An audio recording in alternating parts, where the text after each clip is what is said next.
करने वाला हूँ आफ्टर लाइफ नाम की एक American psychological horror thriller movie को। ये मूवी काफी इंटरेस्टिंग है। इसका कॉन्सेप्ट जो है वो आफ्टर लाइफ के बारे में है। मूवी एंड में थोड़ी सी इमोशनल भी है, तो ध्यान से देखना, बहुत ही अच्छा लगने वाला है। चलिए अब बिना किसी देरी के चलते हैं सीधा वीडियो की तरफ।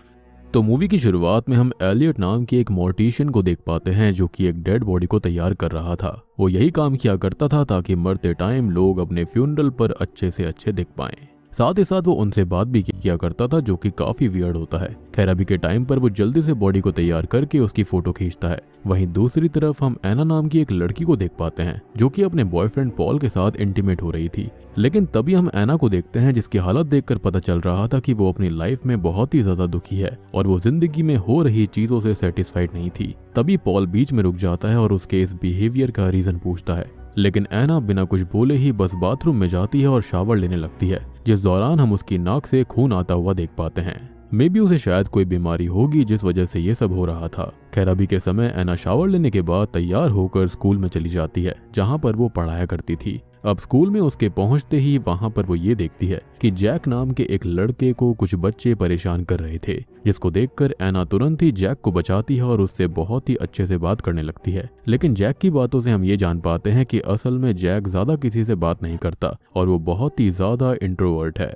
फिर स्कूल खत्म होने के बाद जब एना कॉरिडोर से जा रही थी तभी अचानक से ही उसके साथ कुछ अजीब घटनाएं होने लगती हैं। कॉरिडोर की सारी लाइट्स खुद से ही बंद हो रही थी और जब एना डरते हुए गेट ओपन करने की कोशिश करती है तो गेट भी नहीं खुलता, जिससे कि वो बहुत ही ज्यादा डर जाती है। तभी अचानक से ही वहां पर जैक आ जाता है, जो कि असल में आज घर जाने के लिए लेट हो गया था क्योंकि उसकी माँ उसको लेने के लिए नहीं आई थी। और अब जब जैक वहां पर आता है तो वो एक बार में ही गेट खोल देता है, जैसे मानो सब कुछ वहां पर पहले से ही नॉर्मल था। अब आगे जैक के साथ बाहर जाने पर जैक एना को आज उसकी मॉम के लेट होने के बारे में बताता है। अब क्योंकि एना को भी आज अपने म्यूजिक टीचर के फ्यूनरल पर जाना था, इसलिए वो अभी जैक की बात पर ज्यादा ध्यान नहीं देती और वहां से निकल जाती है। पर बीच बीच में वो कुछ दवाइयां खाती रहती है जो कि शायद से एंटी डिप्रेशन पिल्स होंगी, इसलिए उसको ये अजीब से हेलुसिनेशंस हो रहे थे। फिर जब वो अपने टीचर के घर में पहुंचती है तो हम ये जान पाते हैं कि शुरुआत में असल में एलियट जिस बूढ़े व्यक्ति को तैयार कर रहा था वही असल में एना का म्यूजिक टीचर था। तब एना तुरंत ही डेड बॉडी के पास जाती है और उनके लिए प्रे करने लगती है।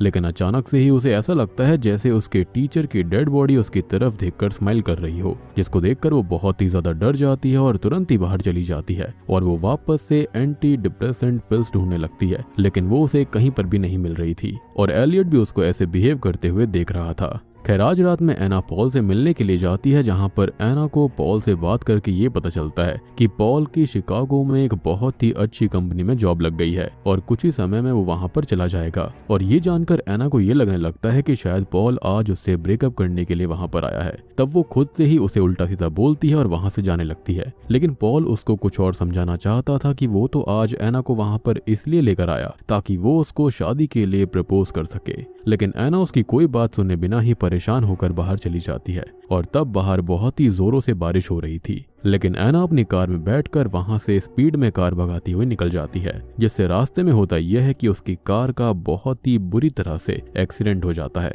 और वहां से अब सीन सीधा एलियट पर आता है, जिसके पास आज एक और डेड बॉडी आ गई थी। और तब वो ये देखता है कि वो बॉडी किसी और की नहीं बल्कि एना की थी, जिसने एलियट को एना के ही म्यूजिक टीचर के फ्यूनरल में देखा था। उसको पता चलता है कि एना की हाल ही में ही एक्सीडेंट से मौत हो गई थी, इसलिए एलियट तुरंत ही उसकी डेड बॉडी को साफ करने के लिए उसके कपड़े काटने लगता है। लेकिन तभी एना अचानक से अपनी आंख खोल लेती है, लेकिन एलियट को इससे कोई फर्क नहीं पड़ता। और तब जाकर हम जान पाते हैं कि असल में एलियट के पास एक स्पेशल पावर है, जिसके चलते वो मरे हुए लोगों की आत्मा को तब तक देख और सुन सकता है जब तक उनका पूरी तरह से फ्यूनरल या फिर बैरियल नहीं करवा दिया जाता। और यही रीजन था कि वो शुरुआत में एना के म्यूजिक टीचर की डेड बॉडी से बात भी कर रहा था। और असल में ये उसका रोज का होता है कि वो इतना हंसकर और कामली उन लोगों से बात करता था, यानी कि डेड बॉडीज से। अब एना को इस बात पर भरोसा नहीं होता कि वो मारी गई है। उसे लगता है कि एलियट उसका फायदा उठाना चाहता है, पर क्योंकि एलियट के लिए ये कोई नई बात नहीं होती, इसलिए वो एना को यकीन दिलवाने के लिए उसका डेथ सर्टिफिकेट उसको दिखाता है। पर अभी भी एना को उसकी बातों पर भरोसा नहीं था, पर वो अपनी बॉडी को मूव नहीं कर पा रही थी। अब वहीं जब सुबह हो जाने पर भी एना घर नहीं आती, तो पॉल उसको बहुत सारे वॉइस नोट्स भेजकर रात की पूरी बात समझाता है। मगर वो सारे वॉइस नोट्स एलियट सुनता है क्योंकि एना का फोन उसके पास ही था। और अब जब बहुत देर तक पॉल के पास एना का कोई भी रिप्लाई नहीं आता तो वो उसके घर जाता है, जहाँ पर एना की माँ से बात करके उसको ये पता चलता है कि असल में एना पिछली रात एक्सीडेंट में मारी गई। जिस बात को सुनकर पॉल का दिमाग ब्लास्ट हो जाता है। उसको समझ में नहीं आता कि उसे क्या करना चाहिए और वो बस रोते हुए वहां से चला जाता है। वहीं दूसरी तरफ हम एलियट को देखते हैं, जो कि अभी भी एना की बॉडी से बातें करते हुए को साफ कर रहा था। तभी वहां पर एना की मॉम पहुंच जाती है, जिनसे बात करके एलियट उनसे ये पूछता है कि आखिर एना को किस तरह से तैयार करना है। और अब सब कुछ जानने के बाद वो एना की मॉम को वहां से भेज देता है। तभी हम जैक को देखते हैं, जो कि एना की मौत की वजह से बहुत ही ज्यादा परेशान था, क्योंकि एना ही उसकी हर बात में मदद करा करती थी और अब वो ये बात अपनी मॉम को भी बताता है। पर हम जैक की मॉम को देखते हैं, जो कि असल में बहुत ही ज्यादा अजीब बिहेव कर रही थी और दूसरी तरफ डेड बॉडी की साफ सफाई का काम हो चुका था, इसलिए वो अपनी बॉडी को हिला डुला भी पाती है। तब वो एलियट के घर में मौजूद फोन से किसी को कॉल करने की कोशिश करती है, लेकिन फोन नहीं लगता। अब वहीं बाहर पॉल एना को देखने आया हुआ था, लेकिन क्योंकि पॉल का एना के साथ में कोई भी ऑफिशियल रिश्ता अभी नहीं होता, इसलिए एलियट उसको अंदर लेकर नहीं जा सकता था और अब वो पॉल को वहां से भेज देता है। अब एना भी किसी भी हालत में पॉल से मिलना चाहती थी, लेकिन जब एलियट उसे वापस भेज देता है तो एना उसके ऊपर गुस्सा करने लगती है, या फिर ये कहें कि उसकी स्पिरिट उस पर गुस्सा करती है। पर अभी एलियट उसकी बातों का बुरा नहीं मानता और एना की हाइट पूछकर वहां से उसके लिए कॉफिन लेने के लिए चला जाता है। वहीं पॉल, जिसको एना की बहुत ही ज्यादा याद आ रही थी, वो अपने एक दोस्त जॉश से मिलने जाता है, जो कि असल में पुलिस में ही था। जहां जाकर वो सबसे पहले एना की कार को चेक करता है, जो कि अभी भी बाकी सभी एक्सीडेंटल कार्स के साथ रखी हुई थी। एना की कार भी पूरी तरह से बर्बाद हो गई थी, जो कि बता रहा था कि कितना भयानक एक्सीडेंट हुआ था। अब अचानक से ही वहां पर जॉश भी आ जाता है, जिसको देखकर पॉल डर गया था। तब उन दोनों की बातों से हम जान पाते हैं कि पॉल ये चाहता है कि जॉश उसकी किसी भी तरह से एना की डेड बॉडी के पास पहुंचने में हेल्प करे, पर जॉश इस पर साफ इनकार कर देता है। अब वहीं एना की स्पिरिट भी अभी तक विश्वास नहीं कर पा रही थी कि उसका शरीर खत्म हो चुका है, यानी कि वो अब जिंदा नहीं है। और अब जब एलियट रूम के अंदर आता है तो एना की स्पिरिट उसे धक्का देकर बाहर जाने की कोशिश करने लगती है, पर उससे गेट नहीं खुल रहा था तो वो एलियट पर हमला करने की भी कोशिश करती है, लेकिन उसको वो हार्म नहीं कर पाती। एना की समझ में नहीं आ रहा था कि उसे क्या करना चाहिए और तब उसको अपनी पावर्स के बारे में बताता है कि वो स्पिरिट्स को देख सकता है, जिसको जानकर एना बहुत ही ज्यादा शॉक्ड हो गई थी। और अब थोड़ी देर के बाद में एना की स्पिरिट वापस से सोकर उठती है तो उसके सामने एक बूढ़ी औरत की आत्मा थी, जिससे बातें करने पर वो बस एना को यही बोल रही थी कि वो तैयार नहीं है। और तभी वो एक गेट के पास जाती है, जिसमें अंदर उसको कोई खींचकर उसे हॉन्ट करने लगता है, जो कि असल में उसका ही बचपन का रूप था, जो कि बस उसको प्रवोक कर रहा था कि तुम जिंदगी में कुछ नहीं कर पाई, अच्छा है कि तुम मारी गई। अब एना इस सबसे बहुत ही ज्यादा परेशान हो जाती है, लेकिन अचानक से ही उसकी आंख वापस से उसी रूम में खुलती है, जिसका मतलब साफ था कि उसकी स्पिरिट अभी ये सब खाली विजन्स देख रही थी। लेकिन इसका एक और मेन रोल था। अब बाहर एलियट उसी बूढ़ी औरत का फ्यूनरल करवा रहा था, जिसको अभी एना ने देखा था,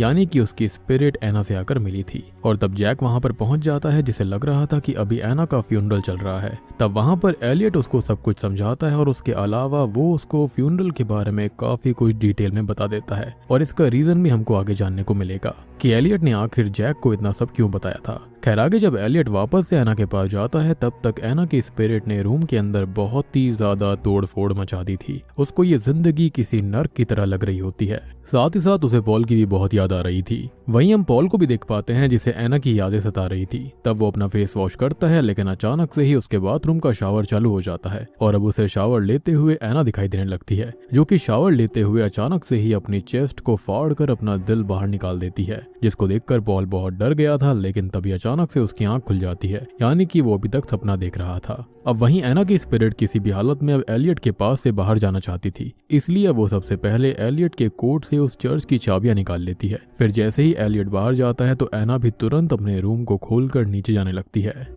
और आप यहाँ पर ये मत सोचना कि उसे चाबियों की क्या जरूरत थी। बेसिकली ऐसा समझो कि हमारी दुनिया से विपरीत बिल्कुल एग्जैक्ट सेम वैसी ही दुनिया थी, जो कि स्पिरिट्स की दुनिया है। और वो जो चाबी थी और वो दरवाजा था, वो उसको इस दुनिया के पार हमारी दुनिया में लेकर आ जाता, ताकि वो एलियट को देख पाती, उसको एटलीस्ट महसूस कर सकती थी।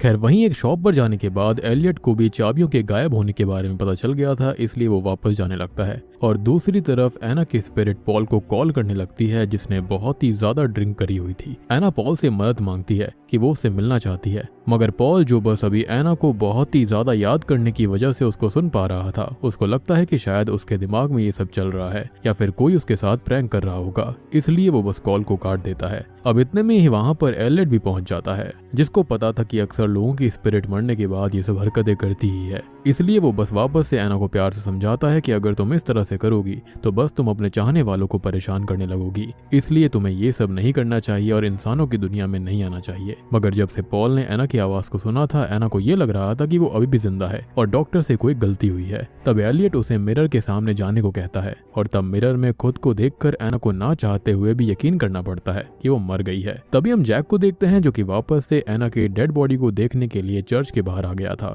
और तब उसे एना की आत्मा दिखाई देने लगती है, जिसको देखकर वो स्माइल करता है और इसका मतलब यही है कि असल में जैक भी आत्माओं को देख सकता है। जी हाँ, और एलियट उससे मिलकर ही इस बात को जान गया था। तभी उसने जैक को फ्यूनरल और इन सब चीजों के बारे में बहुत कुछ बताया था, यानी कि आफ्टर लाइफ के बारे में। और जैक अभी के टाइम पर एना को जिंदा देखने के बाद बहुत ही शॉक्ड था, क्योंकि उसको अभी तक पता ही नहीं था कि वो स्पिरिट्स को देख सकता था। लेकिन एना अभी अपनी मौत को एक्सेप्ट कर चुकी थी। अब एलियट जो होता है वो एना के शरीर को तैयार करता है, उसके बालों को रंग करता है और उसके बाद वो उसके कपड़ों को उतार देता है ताकि वो उसको फ्यूनरल वाले कपड़े पहना सके। पर अब ऐसे बिना कपड़ों के पड़े हुए एना को पॉल की और भी ज्यादा याद आ रही थी, क्योंकि उसको वो पल याद आ रहा था जब वो उसके साथ इंटीमेट हो रही थी और गुस्सा होकर वहां से चली गई थी, जिसके चलते वो और ज्यादा परेशान होने लगती है।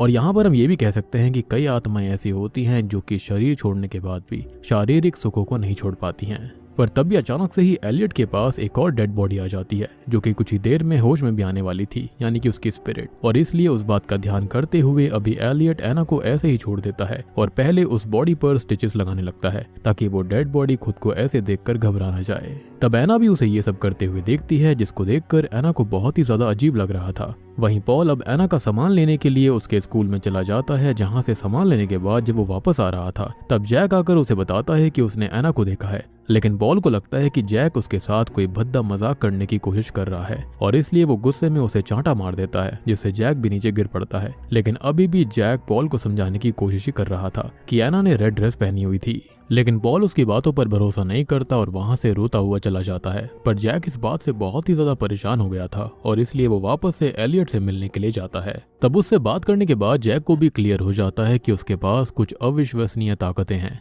जिससे कि वो मरे हुए लोगों को उनके बैरी होने तक देख सकता था। साथ ही साथ वहां पर हम जैक की बातों से ये भी जान पाते हैं कि असल में उसकी माँ भी मर चुकी है और उसके साथ जो रहती है वो उसकी माँ नहीं बल्कि उनकी आत्मा है, जिसको अभी तक बैरी नहीं करा गया है। और इसलिए ही शायद से वो अजीब सा बिहेव करती थी और इसलिए शायद से जैक की माँ उसको स्कूल लेने भी नहीं आती। लेकिन अब जैक के पास सभी सवालों का जवाब था और वो फाइनली अपनी माँ को अब बैरी कर सकता था, यानी कि उसको अब तक पता ही नहीं था कि उसकी माँ मर चुकी है। और अब वो अपनी ताकतों के बारे में किसी को बताना भी नहीं चाहता था, क्योंकि लोग उसे अजीब समझते। खैर वहीं पॉल जब घर जा रहा था तब उसके दिमाग में बस जैक की बातें चल रही थी और तभी उसे एना की एक रेड ड्रेस के बारे में याद आता है, जिसकी याद आते ही पॉल समझ गया था कि एना के बारे में जैक झूठ नहीं बोल रहा, क्योंकि एना अक्सर इनर वेयर के तौर पर वही ड्रेस इस्तेमाल करती थी। इसलिए अब वो गुस्से में तुरंत ही एलियट के पास वापस जाता है और उससे एना की डेड बॉडी को देखने की बातें करने लगता है। मगर अभी भी एलियट उसको एना की डेड बॉडी नहीं दिखाता, जिससे परेशान होकर वापस से पॉल अपने दोस्त जॉश के पास चला गया था। उसे लग रहा था कि एलियट एना के जिंदा होने के बावजूद भी उसको दफनाना चाहता है, पर जॉश ने खुद एना की डेड बॉडी पहले चेक करी थी और उसके बाद ही उसका डेथ सर्टिफिकेट भी बनवाया था। इसलिए वो पॉल की बातों पर भरोसा नहीं करता और उसे खुद को किसी अच्छे डॉक्टर के पास दिखाने की सलाह देते हुए वहां से उसे भेज देता है। दूसरी तरफ जब एलियट एना को फ्यूनरल ड्रेस पहना रहा होता है तब एना उसको अपने बचपन के बारे में बताती है कि असल में उसके पिता ने उसकी माँ को छोड़ दिया था और उसके बाद उसकी माँ ने एना को यही सिखाया था कि सभी आदमी ऐसे ही होते हैं और इसलिए एना कभी भी किसी आदमी पर भरोसा नहीं कर पाई एंड एट द एंड बस पॉल पर भरोसा ना करने के कारण ही उसकी मौत हो गई। यानी कि उसको अपनी माँ की बात पूरी तरह से नहीं सुननी चाहिए थी, चीजों को और सिचुएशन को एनालाइज करना चाहिए था। और यहाँ पर बस एना की स्पिरिट इस धरती से पूरी तरह से जाने से पहले पॉल से माफी मांगना चाहती है, जिस पर इस बार एलियट भी मान जाता है। लेकिन जैसे ही एना गेट के पास जाती है उसको विजन्स आने लगते हैं कि थोड़ी ही देर में उसके घर वाले उसकी बॉडी को बैरी कर देंगे और अपनी लाइफ में वो आगे बढ़ जाएंगे। तो सोचती है कि अब माफी मांगकर क्या ही फायदा है और यही सोचती हुई वो जाने का प्लान कैंसिल कर देती है। जिसके थोड़ी देर के बाद में उसका फ्यूनरल भी चालू हो गया था, जहां पर पॉल जब एना को देखता है तो सबसे पहले वो रोते हुए उसको वो रिंग पहनाता है जो कि उसने उसे उस दिन प्रपोज करने के लिए खरीदी थी। पर उसे अभी भी ये लग रहा था कि एलियट ने ही उसको मारा है, क्योंकि जैक ने उसको जिंदा देखा था। और इसलिए ही एना की बॉडी को बैरी करने के बाद पॉल एलियट से लड़ाई कर लेता है, जिस पर एलियट उसको बस इतना बोलता है कि तुम खुद ग्रेवयार्ड में जाकर एना की बॉडी को वापस से चेक कर सकते हो, क्योंकि अभी भी पॉल को यही लग रहा था कि एना जिंदा है, और इसलिए वो तुरंत ही ग्रेवयार्ड में जाने लगता है। वहीं अब ग्रेवयार्ड में दफनाए जाने के बाद भी एना को अजीब सा लग रहा था, यानी कि उसकी स्पिरिट को अजीब लग रहा था, और वो अपने कॉफिन को पीट पीट कर खोलने की कोशिश कर रही थी। जैसा कि मैंने कहा कि इंसानी शरीर तो खत्म हो जाता है, लेकिन जो स्पिरिट का सुख होता है वो खत्म नहीं होता, और यहाँ पर वही हो रहा था। ये समझो कि वो इस धरती से जाने ही वाली थी, लेकिन उसको अजीब महसूस हो रहा होगा। खैर, तभी वहां पर पॉल आ जाता है और उसको कॉफिन से बाहर निकालकर अपनी बाहों में समेट लेता है, और अब एना को अपने सामने देखकर उसे बहुत ही ज्यादा अच्छा लग रहा था। मगर तभी अचानक से उसके कान में कुछ टूल्स के टकराने की आवाज आने लगती है, और तब जाकर एना उसको बताती है कि असल में ये आवाज तो एलियट के डेड बॉडी रूम के टूल्स की है, जो कि यहाँ पर ऐसा होना नहीं चाहिए था। जिसके तुरंत ही बाद अब पॉल की आंख एलियट के रूम में खुलती है, जहां पर एलियट अब शॉकिंगली उसकी बॉडी को साफ कर रहा था। जी हाँ, और जैक भी उसकी हेल्प करता है। और तब जाकर हम ये जान पाते हैं कि असल में जब एलियट से लड़ाई करने के बाद पॉल फ्यूनरल से निकला था, तभी ड्रंक होने की वजह से उसकी कार का एक्सीडेंट हो गया था, जिससे कि मौके पर उसकी भी मौत हो गई थी।